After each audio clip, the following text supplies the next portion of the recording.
my question is, how does one deal with insecurities? Oh, how does one deal with insecurity?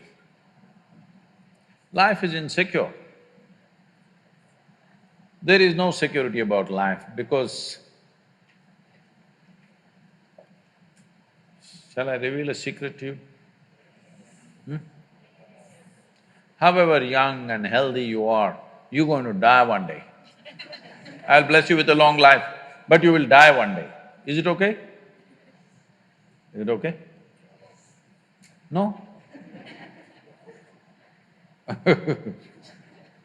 So you can die joyfully or you can die crying, it's up to you. But anyway you'll die one day, yes or no? If you say, I don't want to die, today you start the chanting, I don't want to die, I don't want to die, I don't want to die, all that'll happen is you will not live, but you will die.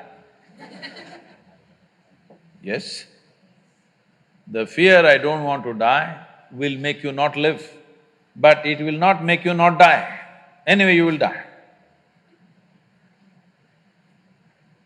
Coming to terms with mortality is one very important thing. If you don't come to terms with mortality, you're living in a fancy world of unreal world, not in the real world. The real world is, we come and go. So many countless number of people have come and gone before us, isn't it? You're you're in an institution from 1857. I was just wondering how they started an institution in that year because in that year there was such turmoil all over the country. 1857. Lot of upheaval in the country, but somehow somebody managed to start an institution.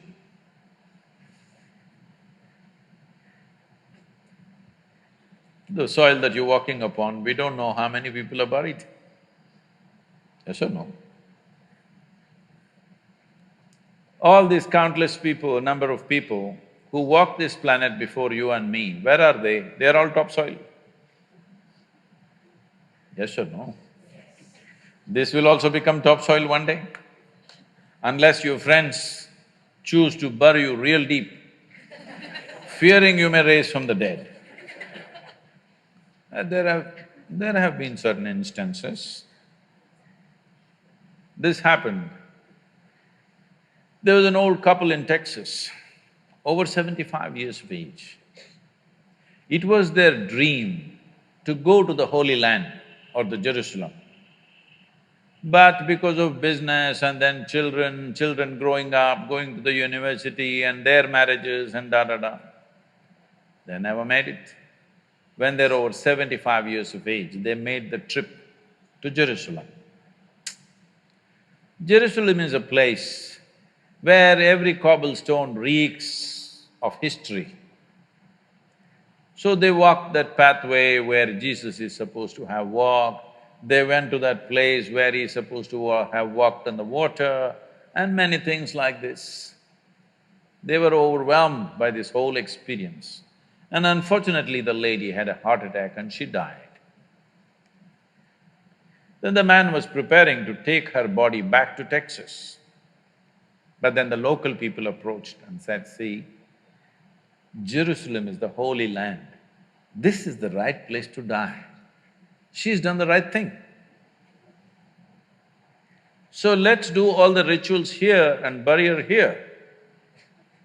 And it just costs you $25,000.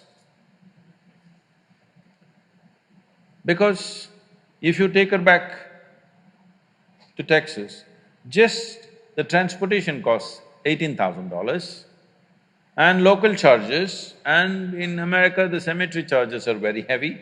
All this put together, you will spend much more money, and above all, she's chosen to die in the Holy Land. This is where she must be buried, let's do it. The man said, no, I'm taking her back to Texas. They said, see, you're very distressed because of your wife's death. You're not able to think straight, we can understand. So we will give you a super discount, $15,000. This is a haggling place, you know. Let's do it. The man thought about it and he said, no, I will take her back to Texas. Then they said, see, it doesn't make sense. I can see you're very distressed. You lost your wife of 45 years, so obviously you're very distressed, you're not thinking straight at all. We can understand this just because of that. You are an American and you are from Texas, so we give you an absolute super discount, $10,000. Let's do it. Come on, let's do it, let's do it. You must… what I'm talking, if you want to understand, you must go to Kashi or Hardwar, someplace, how these things happen, you know. Then the man thought about it and he said, no, I'm taking her back to Texas. And they threw their hands up and said, why? What's the problem with you? $10,000, let's do it. He said, see, in Texas, dead stay dead.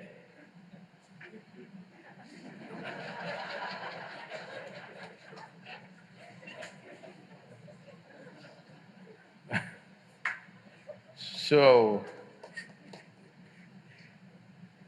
if you come to terms with your mortality, security, insecurity, all these things will go. You are living on a daily basis as if you are forever. The fundamental awareness that this is mortal, this is here only for a limited amount of time, if this was a normal conscious thing for you, you would put your life to best use, for sure. And if you come to terms with that one thing, there would be no insecurity because there's nothing to gain, nothing to lose in this life. You came with nothing. Whatever the hell is happening, you're on the profit side. Yes or no? Huh? Isn't it so? Did you come with investment? No. You come with nothing. So whatever the hell is happening, you're always on the profit side, isn't it? And anyway, they don't allow you to take a container in the end. So all you have is how profound, intense and beautiful is your experience of life. So don't make too much fuss about it. You're acting as if you're going to lose something. No, there's nothing to lose, nothing to gain because you come and you go. You may think, oh, my life, my life. No, it's your life on this planet is like a pop-up. On the computer screen, you've seen these pop-ups? You just pop up and pop out. In the meantime, will you rise and shine is the only question, all right? So if anyway you shine, sometimes you may be seen by people, sometimes you may not be seen by people. The important is you are shining within yourself and that's all that matters. If people have eyes, they will see it, if they have no eyes, they won't see it, that's their problem. But you are living an intense and profound life, that's all that matters here. If you understand this and if you bring this into your life, insecurity will not happen because security can happen only in death. Yes or no? People keep asking me, coming to me and asking me, Sadhguru, please bless us, nothing should happen to us. I say, hey, what kind of blessing is this? My blessing is let everything happen to you. Everything that's life must happen to you. Have you come here to avoid life or have you come here to experience life? Please, you must make a decision right now. Have you come here to avoid life or to experience life? Experience life. All the different dimensions of what this life holds must happen to you, isn't it so?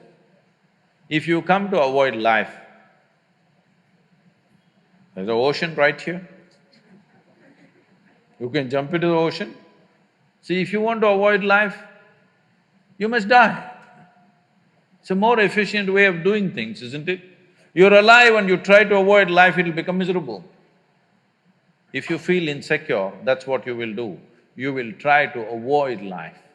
When you're alive and try to avoid life, it'll cause immense misery. When you're alive, you live. When you die, don't get up from the dead.